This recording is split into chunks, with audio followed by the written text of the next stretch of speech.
London very quickly. Leaving the European Union without a deal is going to have disastrous consequences for the United Kingdom. All of that according to a leaked government paper predicting severe food shortages, extended delays in getting medicine for at least the first 3 months if the so-called hard Brexit takes place.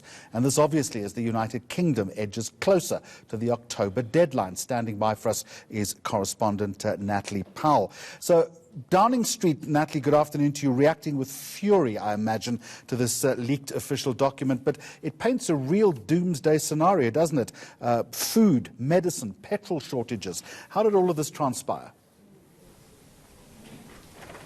Absolutely. Well, this is a leaked cabinet document, we understand, from a former minister, though we're not told who. It's known as Operation Yellowhammer and lays out kind of a doomsday scenario of what is likely to happen following a no-deal exit. You've mentioned a few of those things there, Jeremy. We're talking about food shortages, fuel shortages and medical supplies not being able to get into the country. As a result of those food shortages, we're expecting food prices to increase. We're also expecting potentially oil refineries to close down. That is going to clearly cause job losses in the country. And then, of course, with fuel shortages, well, once goods are able to get in the country, then it's very difficult to transport them around if there's going to be a lack of fuel. On that, of course, getting goods into the country in the first place, there's talk about huge delays at borders, possibly lasting for around 3 months. And then, of course, the issue of the Irish border backstop, Northern Ireland, which belongs to the UK, the Republic of Ireland, which is part of the EU,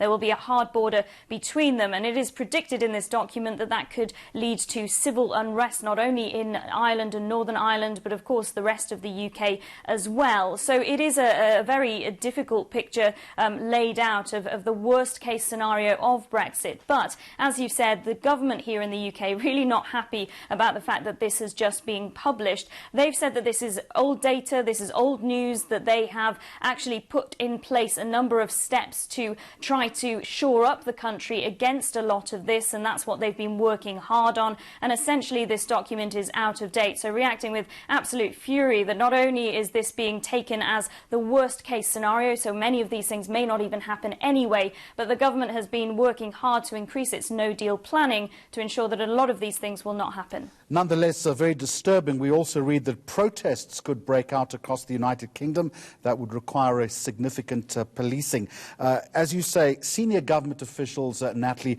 moving to dispute and dismiss the findings, and the Prime Minister himself then remains locked into delivering to that October deadline. That's right. In fact, he is spending a few days this week speaking with the leader of France and Germany, as well as attending a G7 summit at the end of the week, where no doubt he will discuss trying to get a deal with the European Union. But essentially what he's saying is that he wants to leave the EU with or without a deal on the 31st of October. That's why the government has increased its no-deal planning.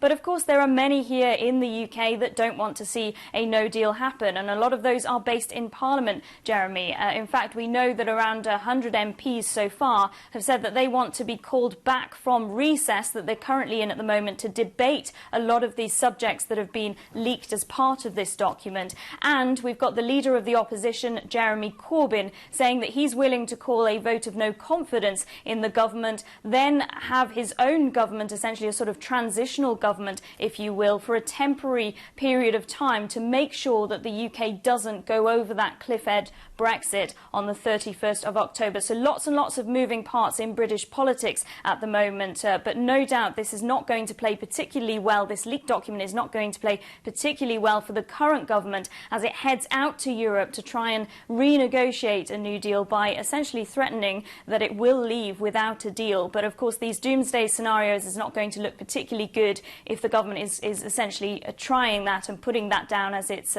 focal point of conversation. All right, Natalie Powell, live for us in London. Thank you very much indeed.